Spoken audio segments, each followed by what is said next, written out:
Eu escolhi esse vídeo porque ele me lembrou bastante a introdução desse capítulo. Milton Vargas explica que o que faz os humanos ser diferentes dos animais é a técnica. Ele cita Ortega y Gasset, relatando como o homem faz o meio se adaptar a ele, ao contrário dos restos dos animais. Em outras palavras, isso seria técnica. O Vinde-Si que está passando trata-se da introdução do filme 2001, Uma Odisseia no Espaço.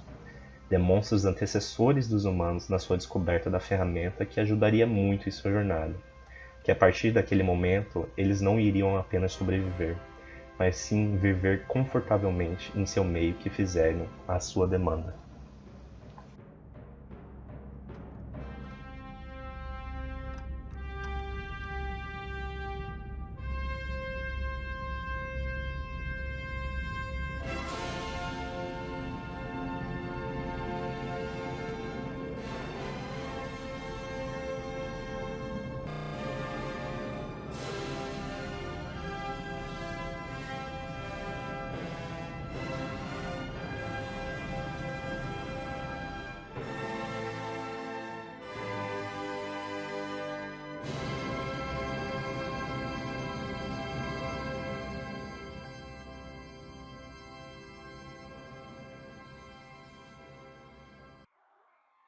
Por fim, a última parte retrata essa passagem de animal para propriamente humano. Quando o osso chega ao céu e vira uma nave, demonstra nossa transformação e o quão longe chegaríamos.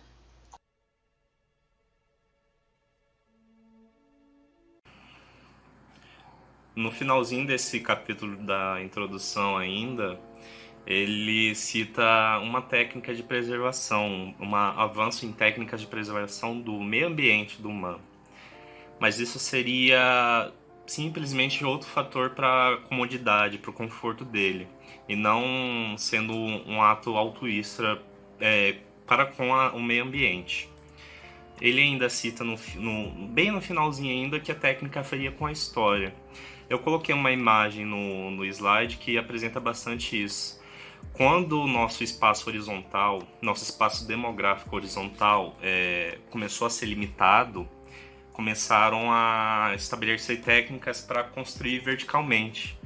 E isso de fato seria uma demonstração do como o ser humano consegue transformar o seu meio para atingir a sua comodidade, o seu conforto. Boa tarde, eu sou Luciano e eu irei dar uma introduzida sobre a evolução da técnica até que comece-se a criar na sociedade a imagem do que viria a ser o engenheiro. A técnica evolui a técnica, tanto na prática quanto na teoria, evolui até um ponto em que começa-se a ver que havia necessidade de se ter um profissional que também tinha autoconhecimento teórico sobre alguma área, como, por exemplo, a fabricação ou a construção civil também, no caso. Bom, como nós já vimos, a técnica ela é tão antiga quanto a própria humanidade. Ela é tão antiga quanto o próprio humano como ser social. Podemos dizer que ela é um dos aspectos do ser humano como ser social, porque ela nos diferencia dos outros animais justamente por causa da sua proposta. Enquanto a lei da natureza funciona com os seres vivos se adaptando ao meio em que convivem para a sobrevivência e perpetuação de sua espécie, a proposta da técnica ela visa exatamente o contrário. Ela visa a adaptação da natureza para o ser humano, para que a sobrevivência do ser humano seja facilitada através da técnica e também gere conforto para nós, seres humanos, também gere segurança e também acaba gerando, junto com isso, às vezes um sentimento de superioridade de nós em relação aos outros animais. Como um exemplo, a caça esportiva, que ela visa a caça de animais não necessariamente para subsistência. Ela pode ser simplesmente a caça pelo sentimento, pelo prazer da caça, de caçar animais, o que acaba gerando um sentimento de superioridade de tal pessoa que caça em relação ao ser caçado. Vale também lembrar que a técnica ela pode mudar ou ela pode até mesmo evoluir de acordo com os interesses pessoais ou os interesses sociais de cada meio de convívio, de cada sociedade. Isso também pode depender do momento em que se encontra essa sociedade. Como, por exemplo, o ser humano era nômade antes do descobrimento da técnica da agricultura e utilizava dos recursos de uma determinada área, água, os alimentos, enfim, até que um deles se esgotasse, impossibilitando que eles continuassem nesse local.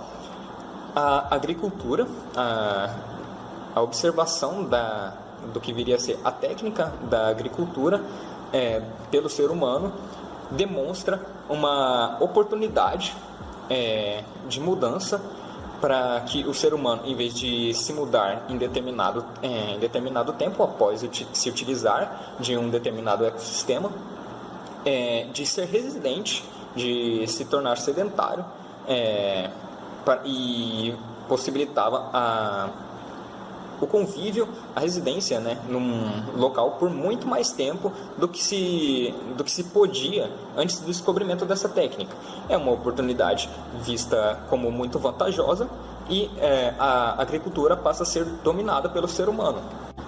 As sociedades mais antigas, até a Idade Média, nas áreas como, por exemplo, a própria construção e a forja, valorizavam muito mais o conhecimento na prática do que as hipóteses teóricas. O que envolvia mais o intelecto era muito mais ligado com a filosofia em si do que trabalhos que eram ditos como braçais. Isso se dá também muito porque a matemática na elaboração de hipóteses, de fórmulas para explicar hipóteses na prática era muito falha.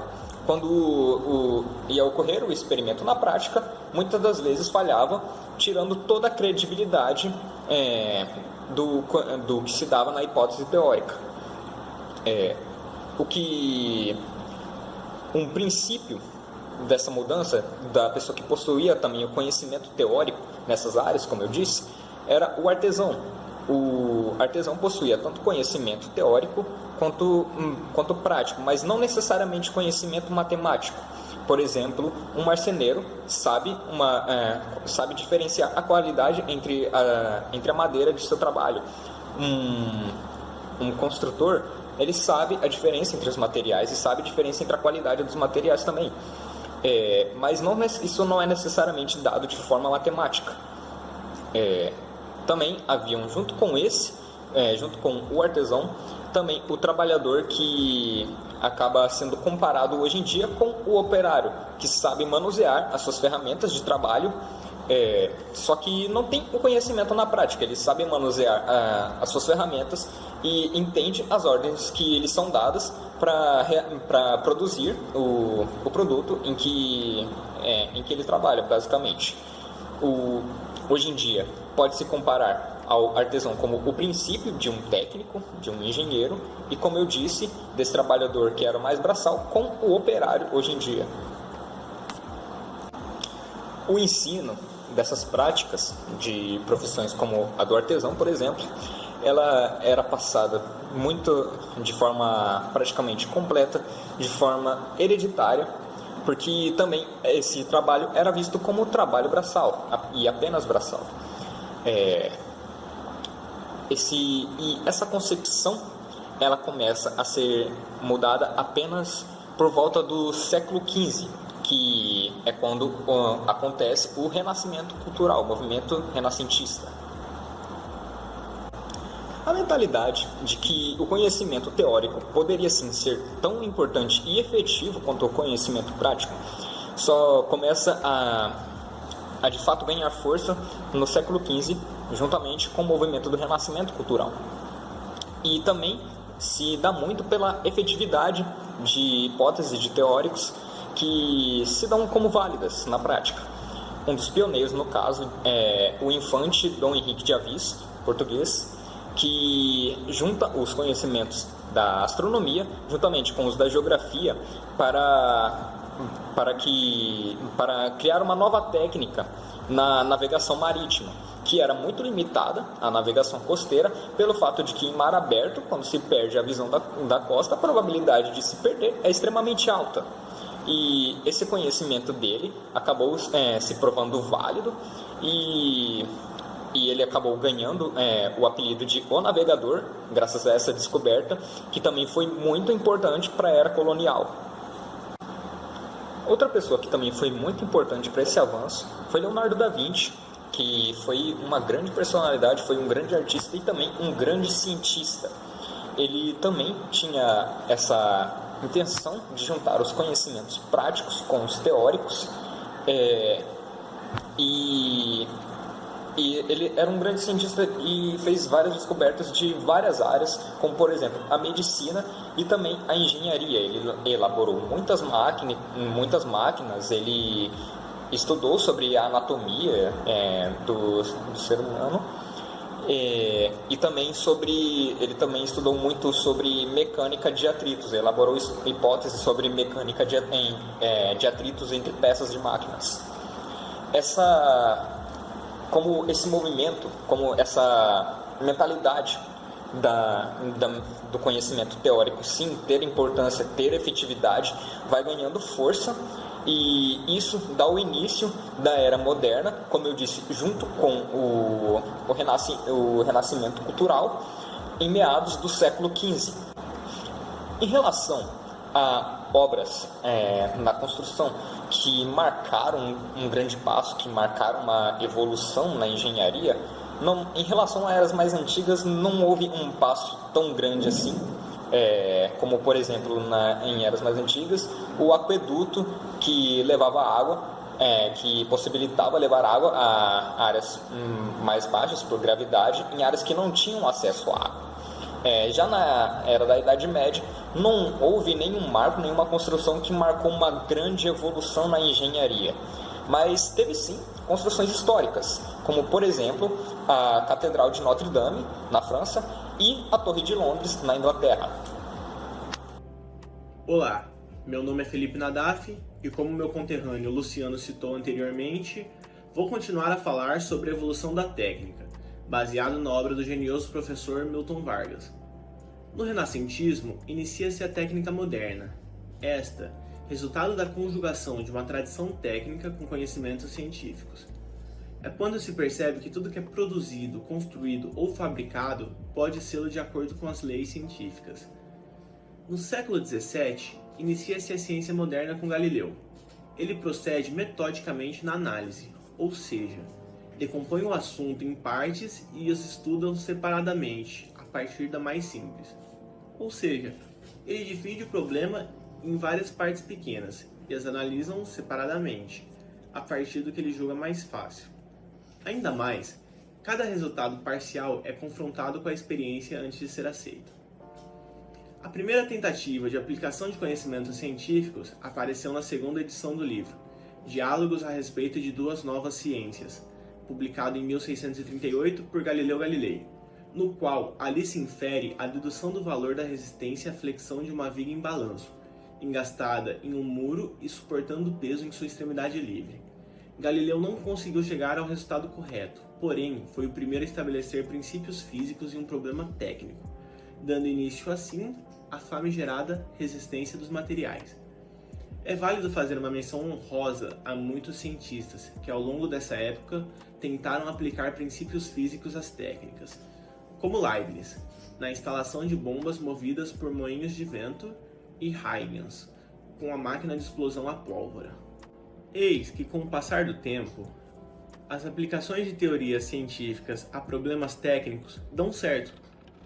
No século XVIII, Coulomb consegue conciliar a técnica à ciência na publicação de seu livro Teoria das Máquinas Simples, publicado em 1781.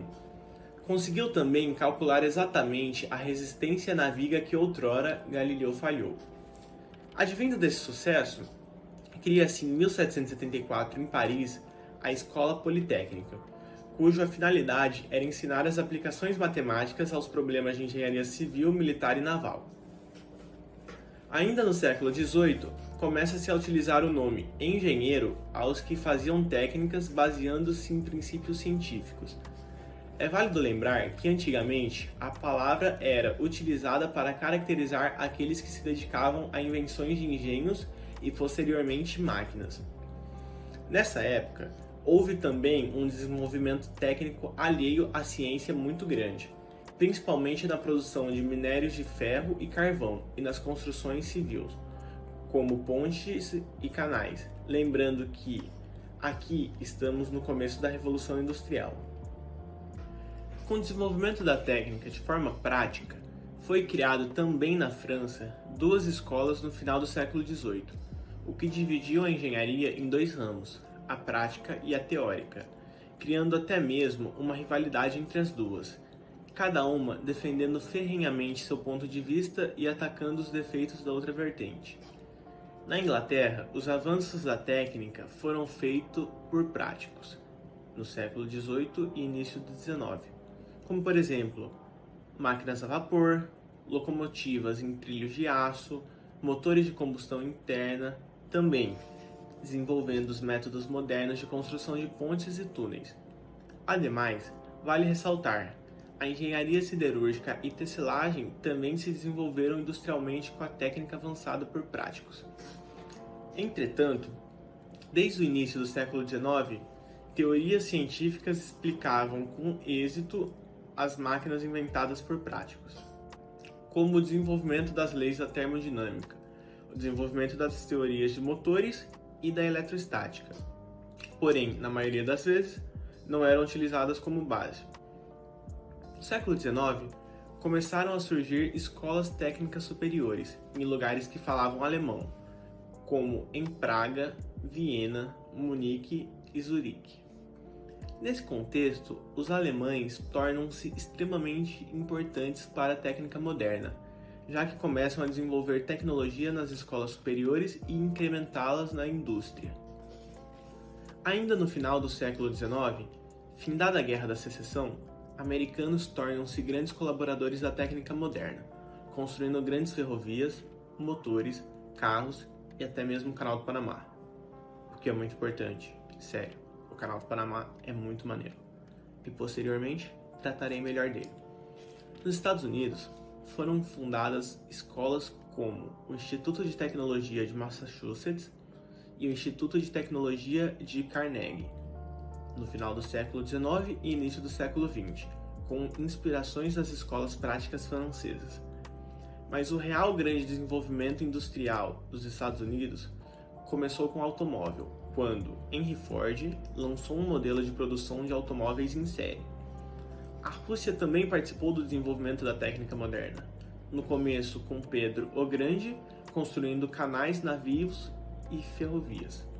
A partir de Lenin, em 1920, a produção industrial da Rússia soviética multiplica-se por 9, com a criação de grandes barragens hidrelétricas. E o Japão torna-se no século XX o maior produtor mundial da técnica moderna, após a Segunda Revolução Industrial. Aqui nós temos algumas das grandes escolas, que mesmo com o passar do tempo, continuam sendo uma das melhores do mundo no quesito engenharia. Temos em sequência a Politécnica Francesa, a de Pontes e Calçadas, a de Minas, o MIT, que eu acho que todo mundo conhece, e o mundialmente conhecido Instituto Federal de Tecnologia de Zurique, vulgo ETHZ. Como eu disse anteriormente, o Canal do Panamá é uma obra que vale a pena rever. Inicialmente foi construída por franceses e terminada por americanos.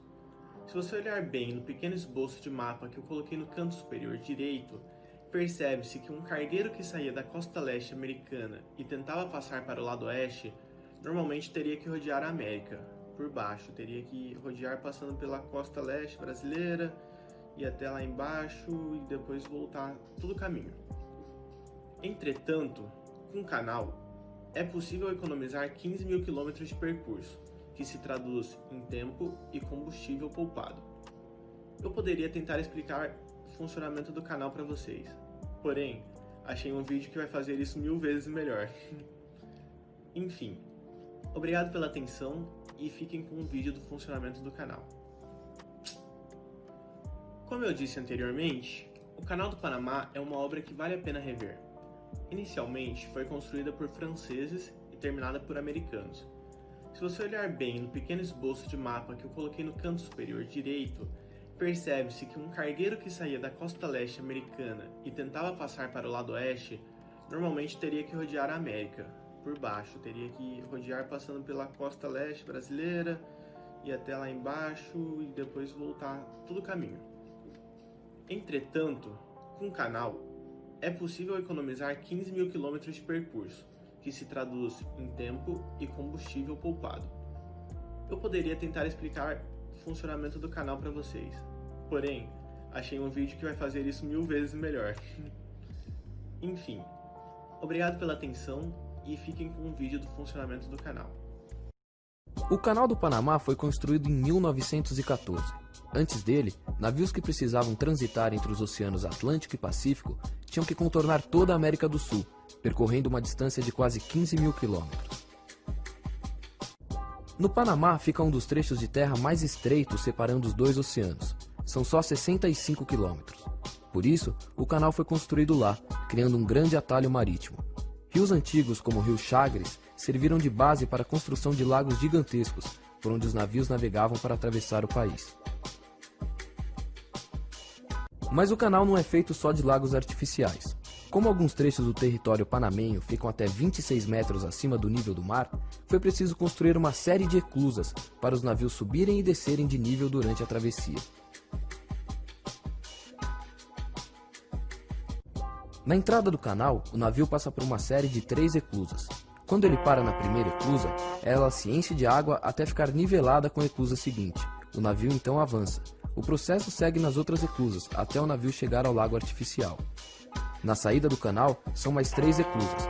Só que agora o nível de água vai diminuindo de uma eclusa para outra, até o navio voltar ao nível do mar e seguir viagem.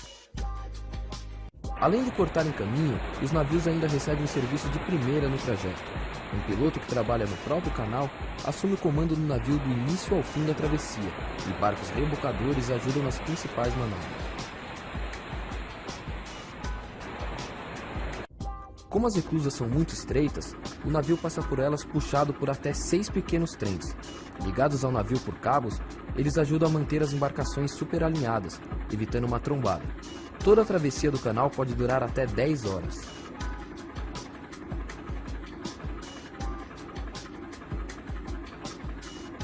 Os maiores cargueiros que atravessam o canal medem até 32 metros de largura por 294 metros de comprimento. Navios desse porte passam tão espremidos pelas eclusas que entre a lateral da embarcação e as paredes só há espaço para um pneu de bicicleta. Em média, quase 40 navios fazem o sobe e desce do Canal do Panamá a cada dia. Olá, eu sou o BN e eu vou estar dando continuidade a essa apresentação, onde eu vou falar sobre o tópico 3 desse capítulo 4, que aborda o aparecimento da tecnologia. Ela vai falar muito sobre a tecnologia associada à engenharia. Ela vai abordar várias outras engenharias e vários campos.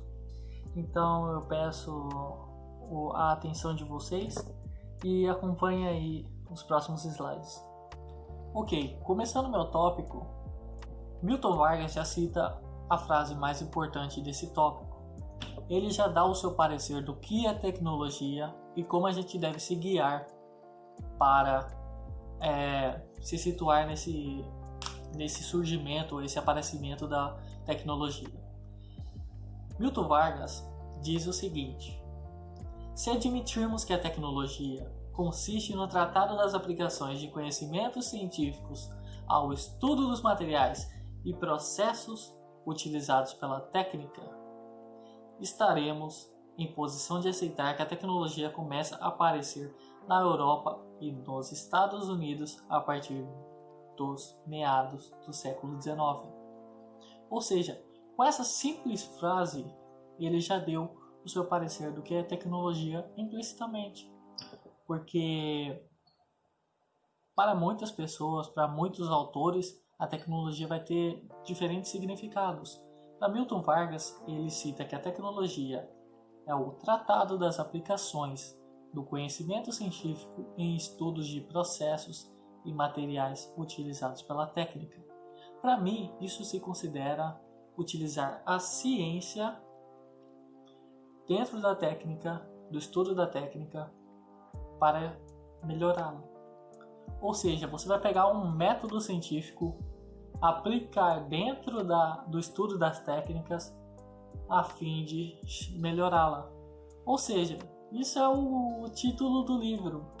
Isso é a metodologia de pesquisa tecnológica.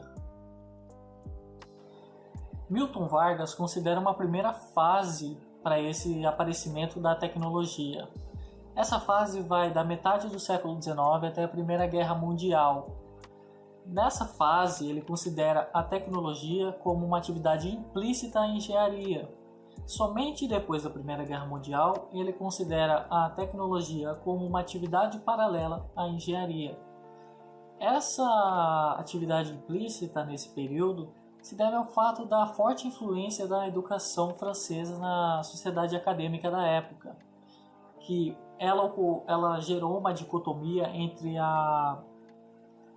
o estudo na ênfase teórica e o estudo na ênfase prática.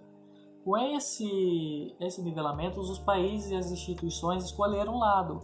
A maioria escolheu a ênfase teórica. Com a ênfase teórica lá em cima, a tecnologia que utiliza de estudos científicos para melhorar a técnica, e a técnica está relacionada à prática, com a prática em baixa, a tecnologia não teve o seu surgimento nesse período. Ela surgiu um pouco depois, mas sempre tinha, como a prática estava em baixa, mas ela ainda existia, por isso que ela é tratada de forma implícita nesse período.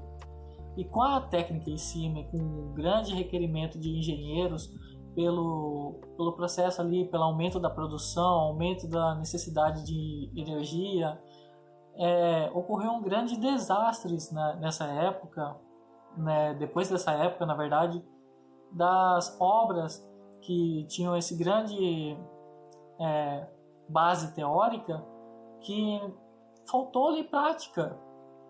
E com isso ocorreu vários desastres, como a ponte de Quebec. E isso é um grande peso da época, onde a tecnologia poderia ter surgido antes e com mais força. Aqui do lado vai ter um calendário com todos os acontecimentos históricos do século XIX. Eu queria que depois que vocês me ouvissem, vocês dessem uma pausa no vídeo e dessem uma olhada no calendário, porque quase todos os acontecimentos aumentaram a quantidade de engenheiros necessários para desempenhar papéis para resolver esses problemas.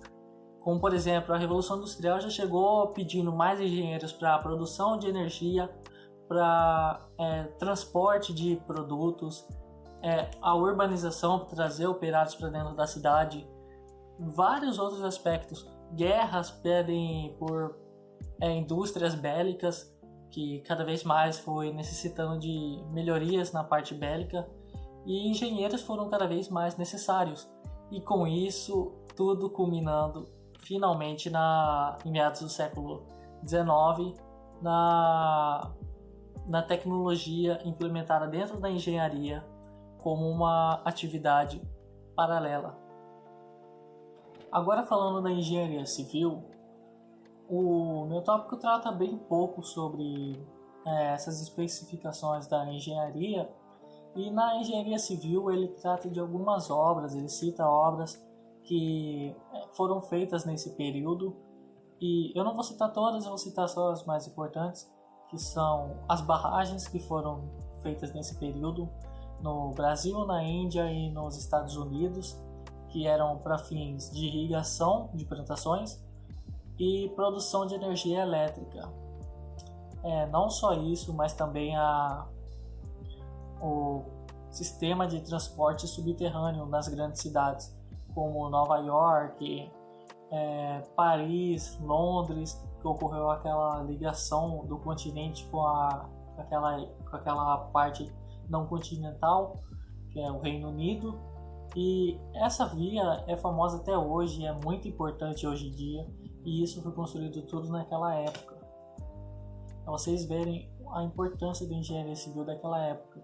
O livro trata mais algumas obras mais específicas, mas eu acho que não vem ao caso mencionar todas. Agora falando da engenharia mecânica e a tecnologia associada a ela teve começo de forma implícita em 1847 com a fundação do Instituto Britânico de Engenheiros Mecânicos e de forma explícita ou considerada uma atividade paralela à engenharia mecânica em meados do século XIX, assim como a engenharia de forma geral. E com essa consideração de atividade paralela, nasceu-se dois ramos, a metalurgia e o processo de produção de metais, onde, porém, antes disso tudo, em 1849, Sorbe já fazia testes em microscópios para identificar superfície de metais polidos. E aqui mesmo no Brasil, em 1902, já ocorriam testes metalográficos aqui dentro do Brasil.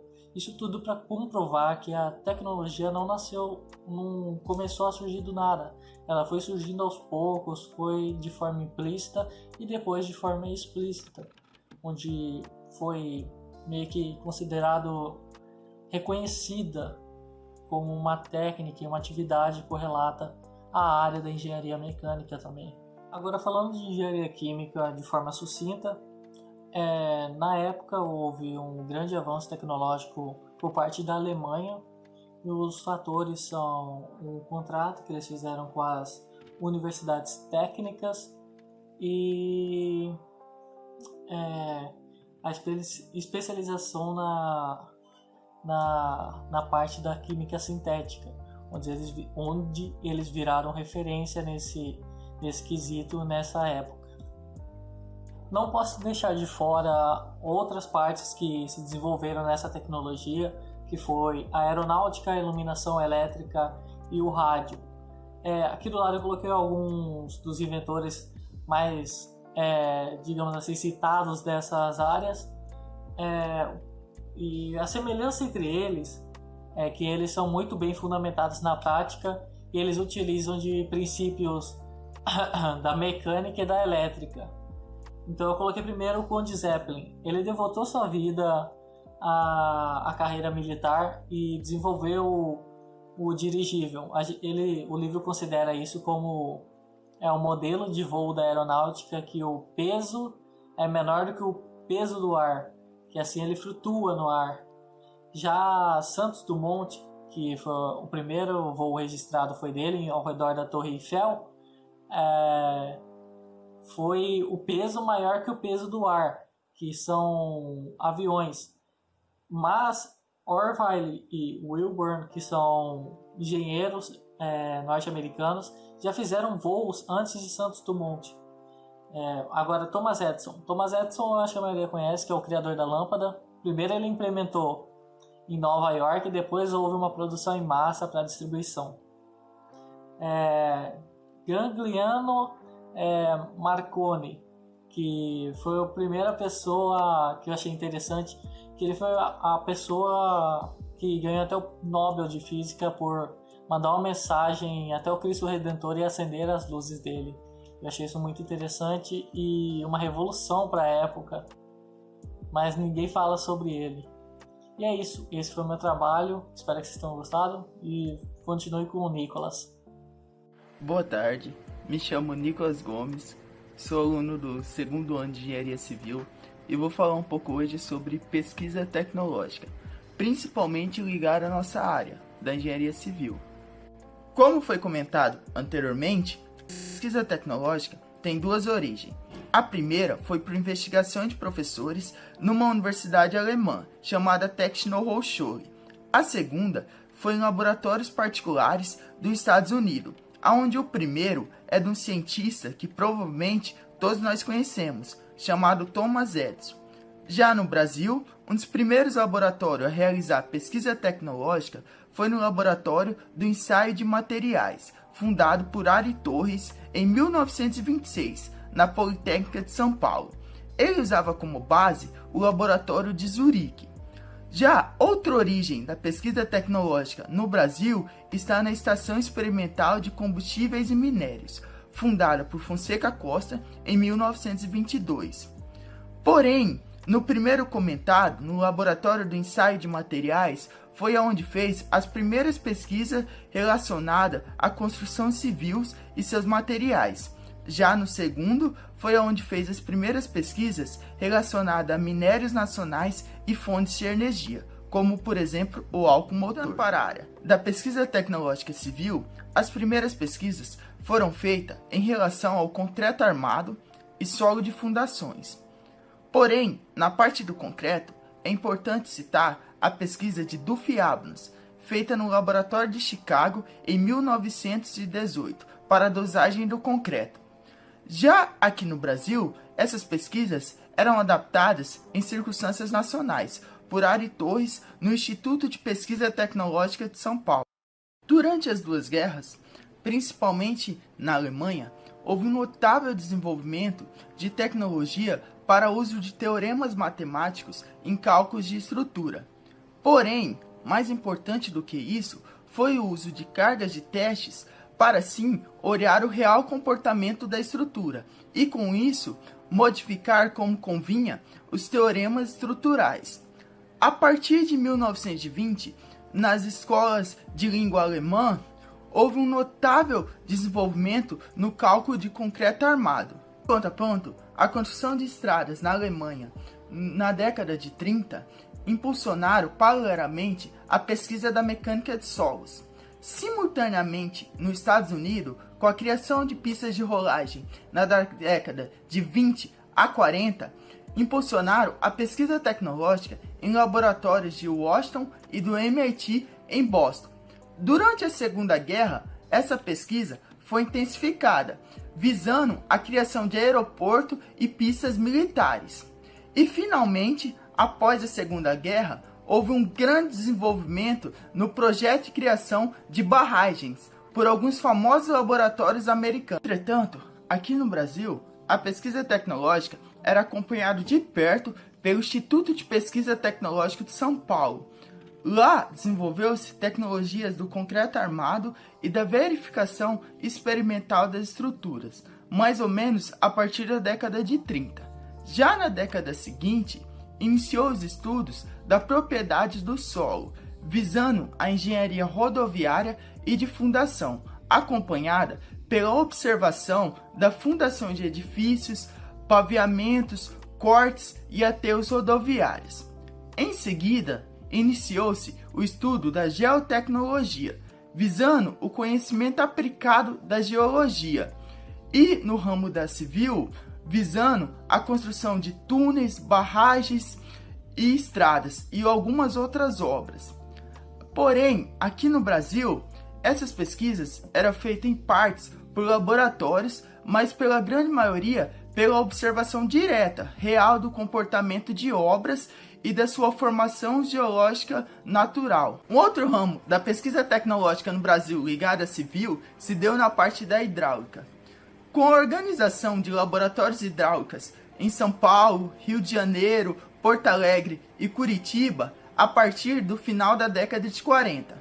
Aliás, foi com essa junção de conhecimentos que foi possível começar a construção de usinas hidrelétricas no Brasil a partir de 1950. Mas temos que ressaltar que isso só foi possível porque o país já tinha sofrido um grande avanço na tecnologia elétrica. Agora eu vou passar para o meu colega João Pedro, onde ele vai terminar de falar com vocês sobre pesquisa tecnológica. Espero que vocês tenham gostado e entendido meu conteúdo. Obrigado. Continuando a parte do Nicolas, o Milton Vargas ainda vai citar no livro duas áreas que não são tão conhecidas como as outras anteriores, que se trata da agricultura e da pecuária. A principal razão disso, ele explica que é pela falta de aplicação de resultados, ou a lentidão deles.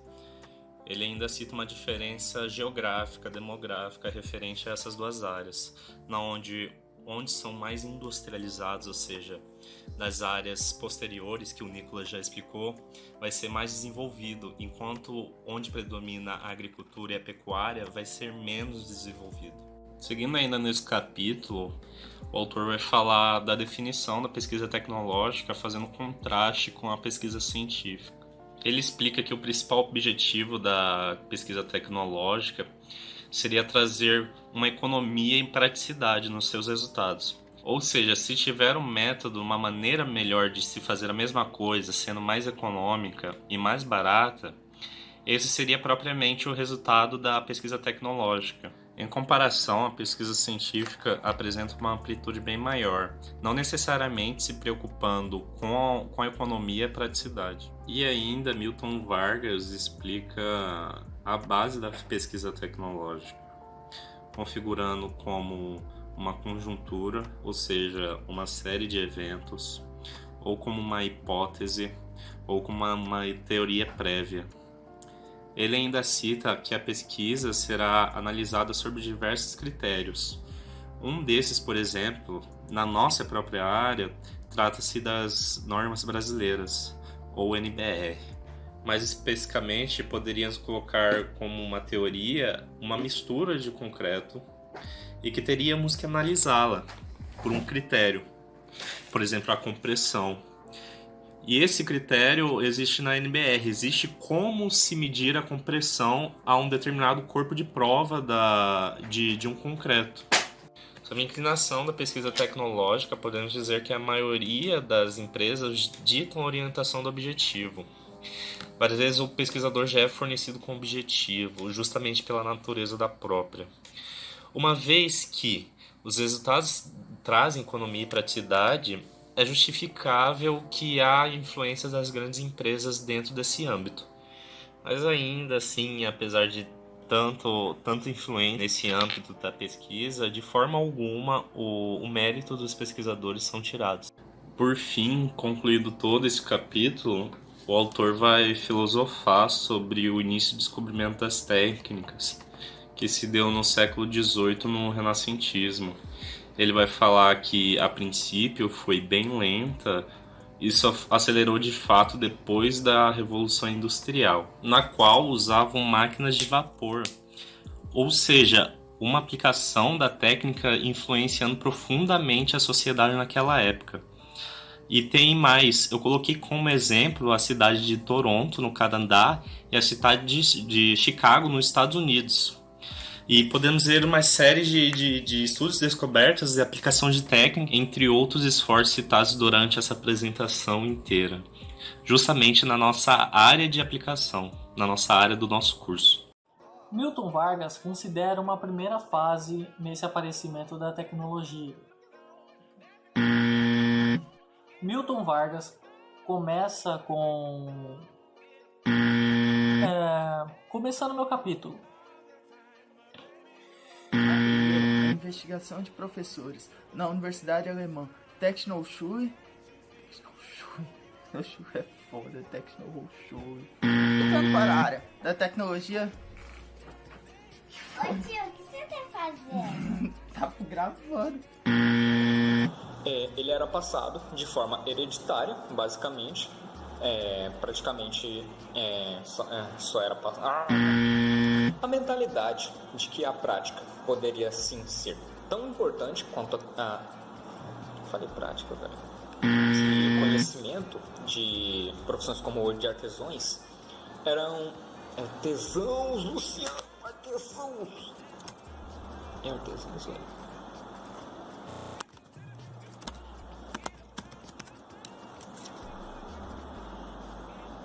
Artesãos. Tá bom. Enquadração? Faz o peitoral do pai. Calma. Vem cá, sério. Olá, meu nome é Felipe Nato.